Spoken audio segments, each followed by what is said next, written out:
there, it's Katie, and I'm back again for this week's video. Now, I'm just trying to mix up kind of how I do my videos, and sometimes I get tired of standing in the studio with the plain background, so we're mixing it up today. And it's actually nicer to sit, to be honest. I feel more comfortable. But today's video comes from some requests I've gotten. I believe this came from YouTube, but if not, then I'm sorry. But today's topic is fear of abandonment. Now, I know a lot of us struggle with this, and I think it'd be safe to say that everybody at some point in their life struggles with this, because we do become attached to people in our lives, whether it's a parent or a best friend or a boyfriend, girlfriend, what have you, and we get scared that they might leave sometime, right? Because we love them and we care about them and they're very important to us. And so that fear can sometimes make us do crazy things, or it can even freeze us where we can't even show them how much we care. Do you know what I'm kind of talking about? I know that a lot of you struggle with this. And the reason being, from the therapeutic mind, if I'm talking as a therapist for just a minute, is that a lot of people with eating disorders also struggle with borderline personality disorder. And I don't know if any of you have heard of those terms. And if you haven't, then don't even worry about it. But those of you that maybe have been diagnosed or known someone who has borderline personality disorder, they have a lot of trouble with this. Fear of abandonment is kind of what runs their life a lot. And there are ways that you can recognize when you're struggling with it. The first being that you kind of use your emotions and maybe your self-harm behaviors or eating disorder behaviors as a way to blackmail someone. Now, what I mean by that is almost like emotionally blackmail. Like, if you don't do what I need from you, I'm going to kill myself. I'm going to overdose. I'm going to cut. I'm going to purge. I'm going to restrict. I'm going to binge. I'm going to whatever, right? We use our behaviors as a way to kind of blackmail them into doing what we want them to do. So that's one way that you can kind of notice when you're doing things like that, that you're engaging in this behavior because of your fear of abandonment. And just recognizing that that's actually what you're worried about, is them leaving. It has nothing to do with this cutting, purging, binging, whatever behavior. Also, another way that you can notice if you or somebody is doing this, is acting out, is leaving relationships all the time. You know those people who jump from relationships a lot? And I had a client actually who did this all through middle school, high school, into college, until we really got to talking about why she wouldn't stay with anybody for more than a couple months. And she was honest with herself and said, I'd rather leave them than have them leave me. Okay, well, that gives us something to work with, right? So just start noticing things that we do because of our fear that someone's going to leave. Okay, that's kind of the first step. And there's a lot of information about this topic, but I want to kind of keep it short to this one video. And like I say, you can always leave comments below, let me know. And for my next video about this topic, if you feel like there needs to be a next video, you can let me know what you need more information on, okay?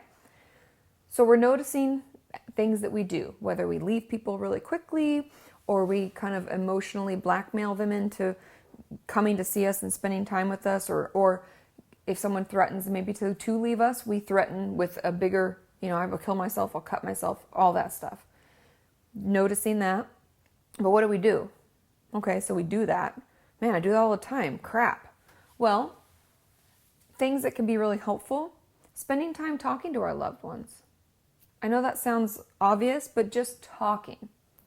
We're not forcing them to do anything. We're not asking anything from them. We're not abandoning them and leaving them before they can leave us. We're spending time, we're enjoying the fact that we have people in our lives that are that important. Okay? I know that sounds really simple, but that's usually the first step. And you can also make a list. Sometimes it helps to make a list of people that are important to us and journal about your feelings, and if you have worries of them leaving you and what that would be like, to think it through, what would cause it, why it would be caused.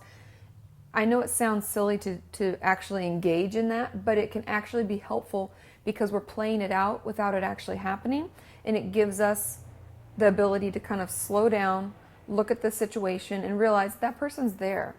They're there for the long haul. They care about us, and they care about us because of this, this, this. And it can not only help us feel a little bit more secure, but it can also help build kind of our self-esteem. So those are the first couple ways that we can kind of counteract our acting out because of our fear of abandonment. Is that clear? And another thing that we can do, just one more quick tip, when you're worried that someone is going to leave, or you're contemplating in that moment of time when you're going to call and you're going to blackmail, or you're going to dump them, or you're going to cut that friend out of your life, or whatever, stop for a second, and I want you to start journaling. I want you to write. I know you're like, Katie, shut the heck up about that journal. I hate that journal. But I want you to write down what triggered it. What was it? Because just like our eating disorder and our urges to binge and purge and restrict or whatever, there are triggers to this. It could be they said that they'd meet up and they let you down. They didn't show up on time. Maybe they made a time to get together with you and then they canceled. There are different things that will trigger this in us, and we'll respond, either fight or flight, right? We either fight to get them to stay or we run away.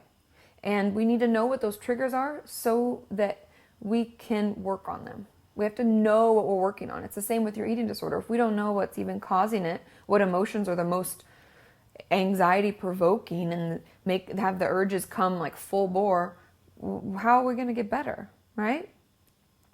So what we're going to do is we're going to recognize the ways that we counteract our fear of abandonment. We're going to write about our triggers, and we're going to remain in contact with people. We're going to call people who we care about, and we're going to engage in conversation, help build that bond so that we feel a little bit more secure. Okay? So I hope that's really clear. Like I always say, leave comments below. Don't forget to subscribe to my channel. I would love to get the feedback, and I love hearing from all of you and all of your ideas for video topics and things that are interesting to you. I love getting that information. It's so helpful. And just think, by you giving me an idea for a topic, you're helping other people too. It's kind of a cool community that we're creating. And don't forget to check out my website, katimorton.com, for more information. I posted a workbook on there recently. You can download it for free, so you can check that out and let me know what you think. And just keep coming back as we work one step at a time towards a healthy mind and a healthy body.